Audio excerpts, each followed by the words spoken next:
We're building a shallow tank with a tree we made out of iron driftwood as the centerpiece. We designed this to be the perfect home for our shrimp. We're going for something both beautiful and functional, and we'd love to have you join us to see how it all comes together.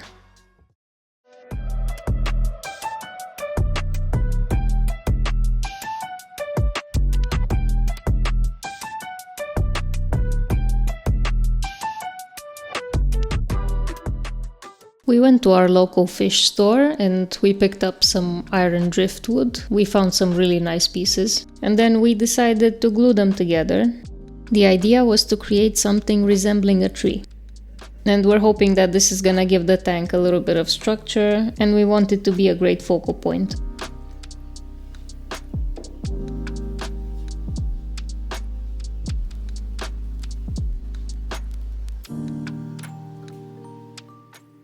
We're going to add glue in a few more spots, just to lock everything in and make sure it holds together nice and solid.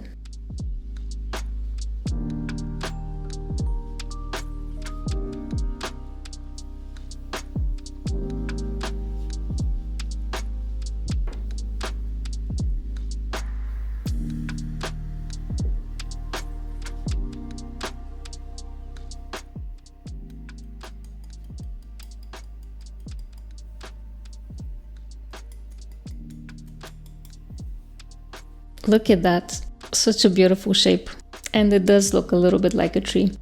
Oh, this turned out even better than we expected.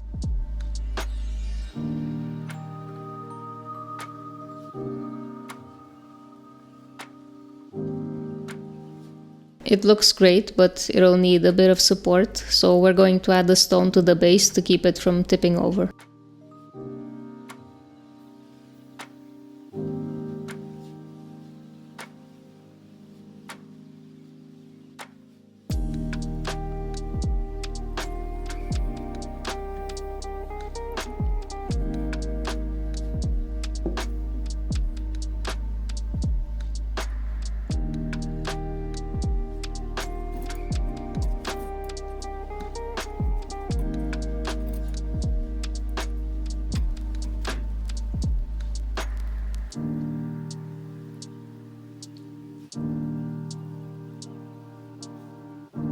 At first, we wanted to create a triangle composition, but with the size of this shallow tank and the pieces we had available, an island layout turned out to be the better fit.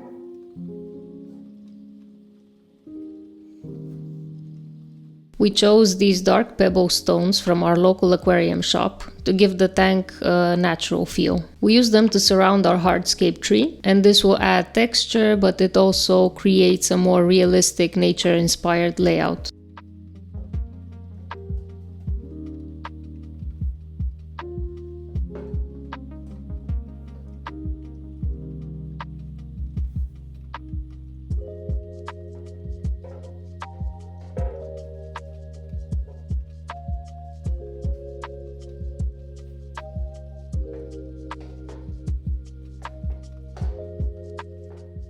We had one more piece of that iron driftwood we really liked and wanted to use, so we are placing it as if it were a root or a branch stretching out from the tree to give the scape more movement.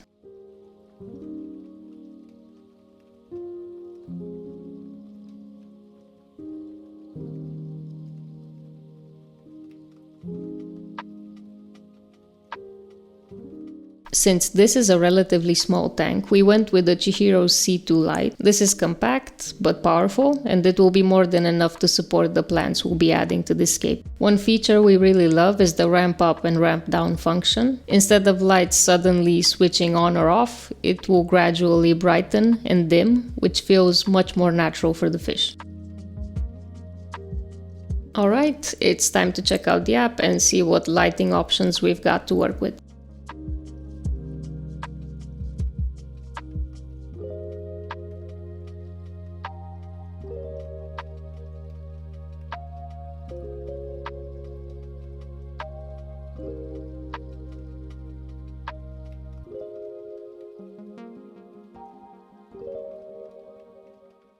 We found this interesting grey compound at our local fish shop. It kind of looks like dryer lint. We will use it to cover up glue points, which is super helpful when you're building Hardscape. We chose gray to match the stones, so when we glue them together, the joins stay hidden and everything looks seamless.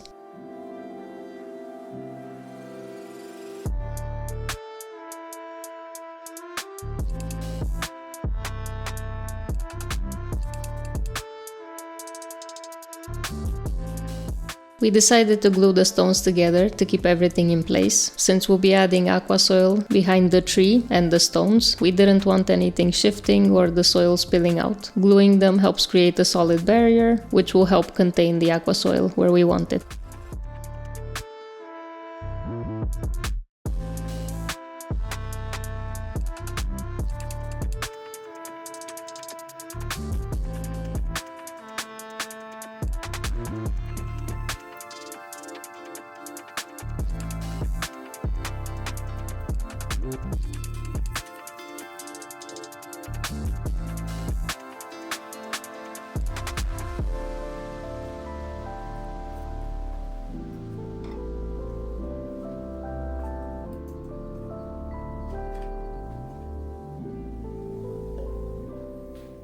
Moment of truth, we can let go and see if everything stays put.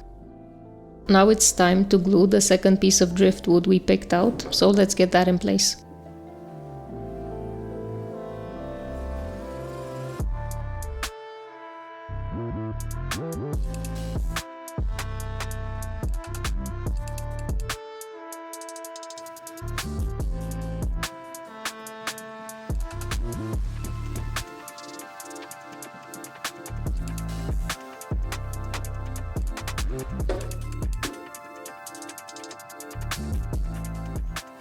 It's always a good idea to place a mat under your aquarium. It helps protect the glass and keeps the tank stable. So we're going to be adding one under this shallow tank as well.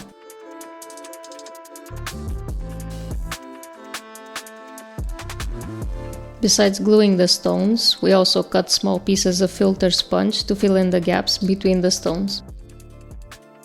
This is going to be a shrimp tank, but we didn't want to use an internal filter since they can take up some space and distract from the layout. So we started looking for a good external option and found this small Oase filter with a built-in heater and decided to give it a try.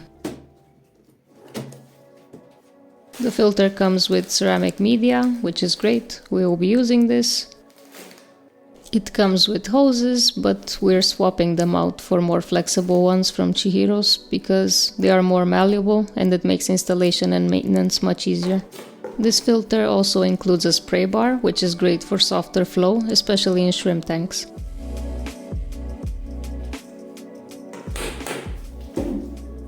It also includes in and outflow parts, but they're black, which we felt distracted from the aquascape, so we won't be using them. This is the bottom of the filter, and this kit also includes rubber feet for extra grip.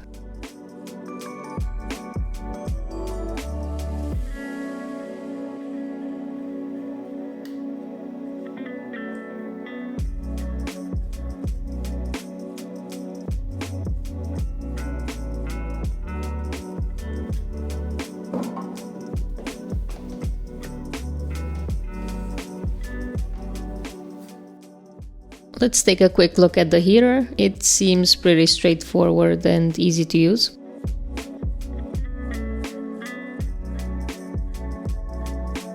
The temperature control is right on top. You can clearly see the values and it's easy to set to the exact temperature you want. Let's go ahead and open up the filter to see what we're working with.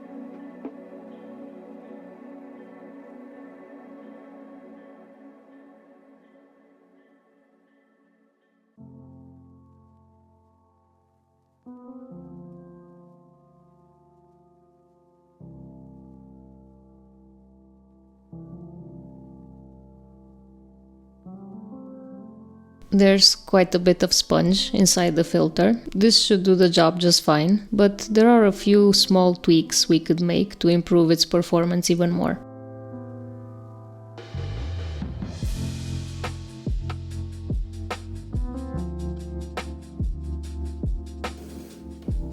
We decided to make a little upgrade to the filter.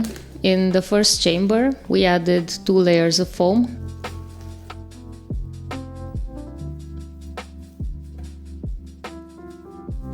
The top one is coarser and the bottom one is finer.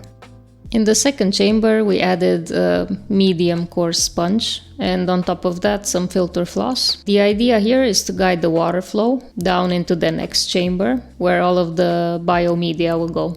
Just one note, if you decide to do a similar solution like we're implementing here, make sure to rinse the filter floss. We've seen cases where people didn't wash it and unfortunately it caused problems, especially with shrimp. So give it a good rinse before using it. Now it's time to add the filter media in the second and third chambers. Make sure to rinse your ceramic media before adding it in because it's super dusty out of the bag. We're adding as much as we can fit, even though the heater will take up a bit of space too.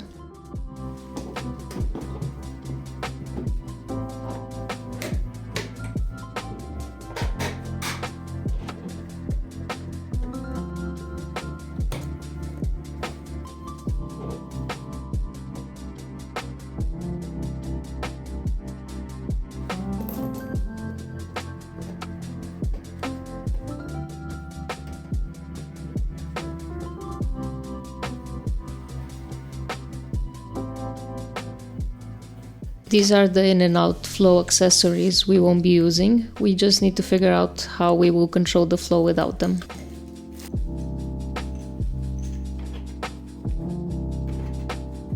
These are the smallest acrylic lily pipes we could find, so we decided to give them a try. So let's open it up and see what accessories we can use for this project. These are some really interesting little screws that we'll use to attach the lily pipes to the side of the tank.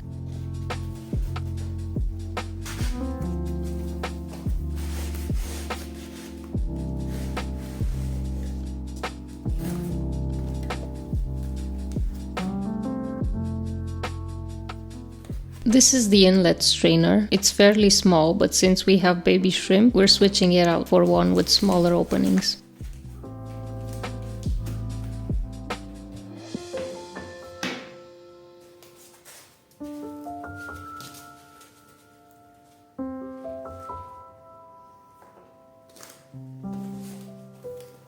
This package also includes a surface skimmer, which we'll be using for this tank. It also comes with a diffuser. We're not sure it will be ideal for a shrimp tank, but we'll give it a try.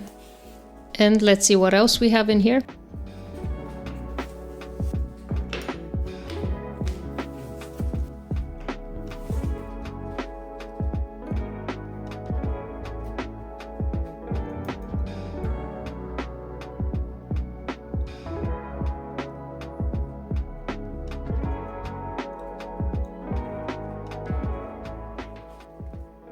This is the new inlet strainer. This has even smaller openings than the one the lily pipes came with. We're pretty confident this one will be good even for baby shrimp.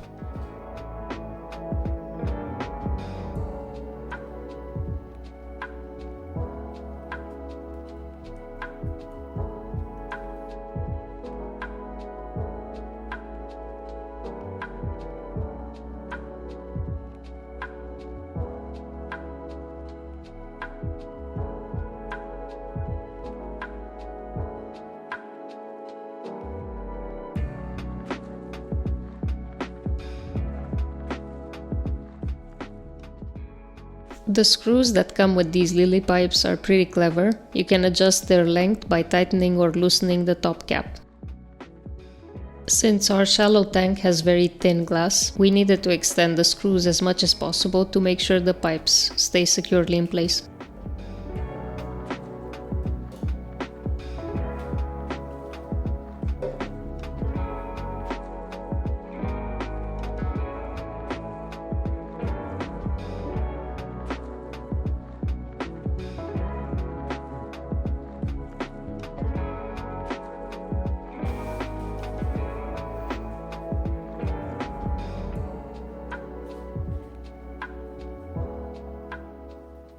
We decided to use La Plata Sand for this scape. We really like its natural color and we think it works well with the hardscape.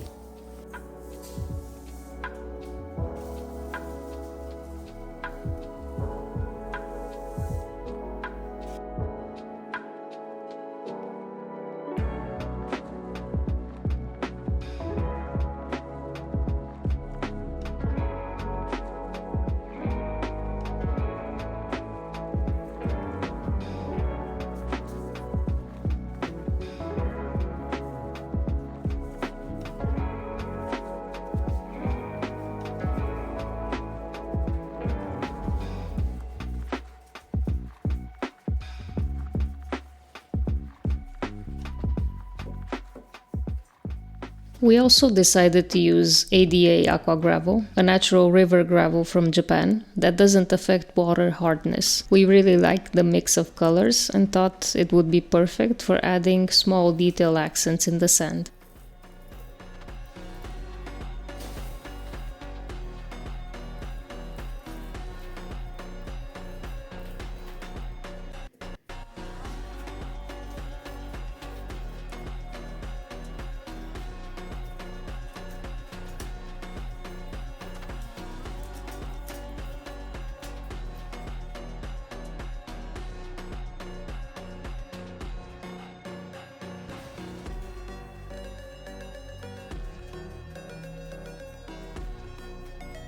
We're also adding ADA Power Sand Basic. This is a porous substrate with slow release nutrients, which help support strong root growth. We'll place this in the back where we're going to do our planting.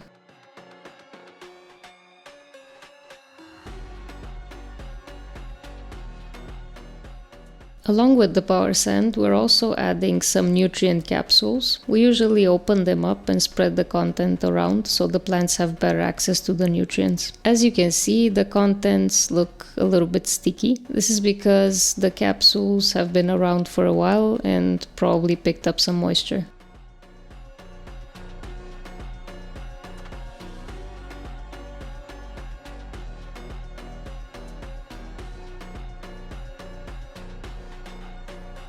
Now we're adding aquasoil on top, and this will be the main planting layer.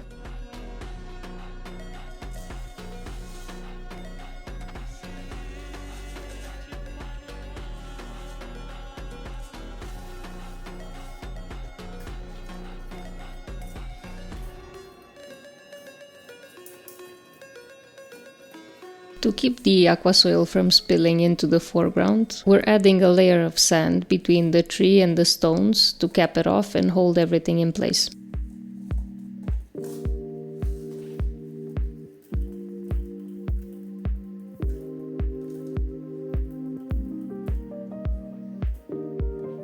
We're spraying everything down now so we can see how the stones, sand and gravel will look when they're wet, but we can already tell that this will look amazing.